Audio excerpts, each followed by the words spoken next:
அமெரிக்காவின் 50% திடீர் வரி விதிப்பால் கடல் உணவு ஏற்றுமதியில் பெரும் பாதிப்பு ஏற்பட்டுள்ளது. குறிப்பாக விழுப்புரம், செங்கல்பட்டு, காஞ்சிபுரம் ஆகிய மாவட்டங்களில் உற்பத்தி செய்யப்படும் இறால் குஞ்சுகள் உற்பத்தியில் கடும் பாதிப்பு ஏற்பட்டுள்ளது. இங்குள்ள 60க்கும் மேற்பட்ட இறால் குஞ்சு பொறிப்பகத்தில் உற்பத்தி செய்யப்படும் குஞ்சுகள் இறால் விவசாயிகளுக்கு வழங்கப்படுகிறது. அவர்கள் இறால் உற்பத்தி செய்து ஏற்றுமதி செய்து வருகின்றனர். இங்கு உற்பத்தியாகும் இறால் குஞ்சுகள் இந்தியா முழுவதும் மற்றும் வெளிநாடுகளுக்கு ஏற்றுமதி செய்யப்படுகிறது. தற்பொழுது அமெரிக்கா விதித்துள்ள கூடுதல் வரியின் காரணமாக நாடு முழுவதும் 18,000 கோடி ரூபாய் மதிப்பில் இறால்கள் தேக்கமடைந்துள்ளன. 30 வருஷமா இங்க இறா குஞ்சு உற்பத்தி பண்ணிட்டு வந்துட்டு இருக்கேன். என்ன போலவே இங்க ஒரு 80க்கும் மேற்பட்ட நிறுவனம் வேற குஞ்சு உற்பத்தி பண்ணிட்டு இருக்காங்க. இப்போ இந்த அமெரிக்காவில் 50% வரி விதித்ததுனால எங்கள்கிட்ட வாங்கிட்டு போற பண்ணையாளர்கள் அந்த இறாலை விற்க முடியாதனால பெருசா பாதிக்கப்பட்டிருக்கு தொழில். மேற்கொண்டு நாங்கள் மேற்கொண்டு உற்பத்தி பண்ணி இதை நாங்கள் ஸ்டாக் வச்சு விற்க முடியாது. அந்தந்த மாசத்துல நாங்கள் அதை அனுப்பிச்சா மட்டும்தான் அடுத்த சைக்கிள் நான் கண்டினியூட்டாக கொண்டு போக முடியும். இப்போ எங்களால் அதை கொண்டு போக முடியறதுனால எங்களுக்கு பெருசாக நஷ்டம் வருது. இந்த தொழிலை நம்பி கிட்டத்தட்ட நேரடியாகவும் மறைமுகமாகவும் 30 லட்சம் பேர் வேலை செய்கிறாங்க. நேரடியாக ஒரு 15-20 லட்சம் பேரும், மறைமுகமாக ஒரு 15-20 லட்சம் பேர் வேலை செஞ்சுட்டு இருக்காங்க. இப்போ எங்களால் தொடர்ந்து நடத்த முடியாதனால எங்களோட வாழ்வாதாரம் பெருசாக பாதிக்கப்பட்டிருக்கு.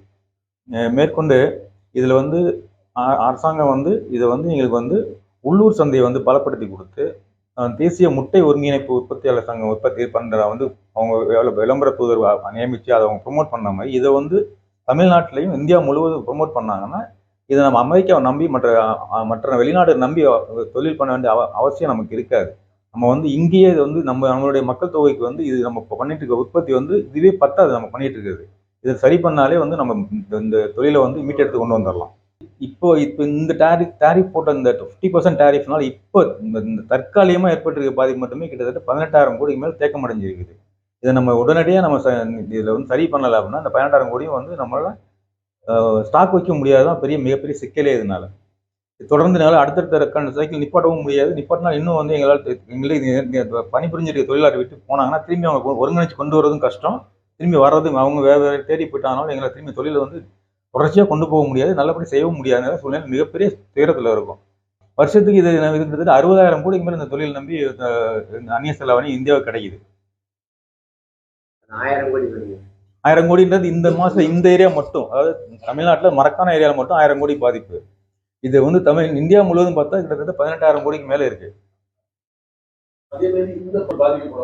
இந்த பகுதியில மட்டும் குறைந்தபட்சம் ஒரு 50,000 பேர் 1 லட்சம் பேர் இந்த விழுப்புரம் மாவட்டத்தில் மட்டும் பாதிக்கப்படுவாங்க. இந்த இறா கம்பெனியை நம்பி மட்டும் ஆளுங்க கிடையாது, இந்த வேலை செய்யற மட்டும் நம்பி கிடையாது. இது இந்த உற்பத்தி பண்ற இந்த இறாலுக்கு ஏற்றிட்டு போற போக்குவரத்து வாகனங்கள், பேக்கிங் பண்ற ஐஸ் பிளான்ட்டு, மற்றபடி இந்த தினக்கூலியா வர்ற லேபரு, இங்க எல்லாத்தையுமே பாதிப்பு தான். அதனால அடுத்தடுத்த மாதங்களில் இறால் குஞ்சுகள் உற்பத்தி செய்யப்பட்டு இறால்களாக வளர்த்து அவை ஏற்றுமதி செய்யப்படாமல் பெருமளவில் பாதிக்கப்படும் அபாயம் நிலவுகிறது. இறால் உற்பத்தி என்பது தொடர் சங்கிலி போன்றது. இறால் குஞ்சு பொறிப்பகத்தில் உற்பத்தி செய்வது, இறால் விவசாயிகள் மூலம் இறால் உற்பத்தி செய்வது என அனைத்தும் பாதிக்கப்படும். சிச்சுவேஷன்ல தப்பிக்கணும்னா முக்கியமா நம்ம டொமஸ்டிக் மார்க்கெட்டை இம்ப்ரூவ் பண்ணணும். நம்ம மொத்தமாக உற்பத்தி பண்ணுற இறாலில் ஒரு 40% தான் நம்ம அமெரிக்காவுக்கு அனுப்பிட்டு இருக்கோம். மீதி நிறைய யூரோப்பியன் கண்ட்ரிக்கும், ஜப்பான், ரஷ்யா, கொஞ்சம் சைனாவுக்கு இப்படிலாம் எக்ஸ்போர்ட் பண்ணிக்கிட்டு இருக்கோம். ஸோ மீதி கண்ட்ரியில் நம்ம நிறையா கான்சென்ட்ரேட் பண்ணிவிட்டு டொமஸ்டிக் மார்க்கெட்டை டெவலப் பண்ணாலே சுச்சுவேஷனை கோப்பப் பண்ணலாம். டொமஸ்டிக் மார்க்கெட்டை டெவலப் பண்ணோம்னா அதுக்கு உள்கட்டமைப்பு, பர்டிகுலராக கோல்ட் செயின் நெட்வொர்க் தேவை. இதுக்கு நிறைய இன்வெஸ்ட்மெண்ட் வேணும். இதை சென்ட்ரல் கவர்மெண்ட்டும் ஸ்டேட் கவர்மெண்ட்டும் சேர்ந்து தான் செய்ய முடியும். ப்ரைவேட் என்டர்பிரினர்ஸும் கொஞ்சம் இன்ட்ரெஸ்டடாக இருப்பாங்க, அவங்க பார்ட்டிசிபேட் பண்ணி சேர்ந்து செய்யலாம். இந்த டொமஸ்டிக் மார்க்கெட்டை இம்ப்ரூவ் பண்ணுனா நிறைய இப்போ சப்போஸ் 1 கிலோ மட்டன் நம்ம 1000 ரூபாய்க்கு வாங்குறோம். அதில் 700-800 கிராம் 700 கிராமுக்கு மேலே மீட் கிடைக்கிறதுக்கான வாய்ப்புகள் ரொம்ப ரொம்ப கம்மி. ஆனால் அதே 1000 ரூபாய்க்கு 4 கிலோ இறால் வாங்கலாம், 2 கிலோ மீட் கிடைக்கும். அது வெரி ஹை குவாலிட்டி ப்ரோட்டீன். நம்ம மக்களை ஏன் சாப்பிடக்கூடாது? எல்லாருமே அதை சாப்பிடலாம். எந்த வகையான நோய்வாய்ப்பட்டவர்கள் கூட சாப்பிட்டா உடலுக்கு நோய் எதிர்ப்பு சக்தியும் நன்மையும் பண்ணும் வழி, அதனால ஒரு தீங்கும் கிடையாது. ஸோ இது ஒரு பாயிண்ட். இதை இல்லாமல் இன்னைக்கு இருக்கிற கண்டிஷனில் ஜிஎஸ்டி ஒரு பெரிய பேர்டனாக இருக்குது. குளிரூட்டப்பட்ட இறால், ஜஸ்ட் ஃப்ரோசன் இறாலுக்கு ஒரு 5% ஜிஎஸ்டி போட்டிருக்காங்க. அதை வந்து கம்ப்ளீட்டாக வெய் பண்ணி 0 ஆக்கணும். வேல்யூ ஆடட் ப்ராடக்ட் இறால் வந்து பதப்படுத்தின இறால் விற்கிறதுக்குலாம் வந்து 12% ஜிஎஸ்டி இருக்குது.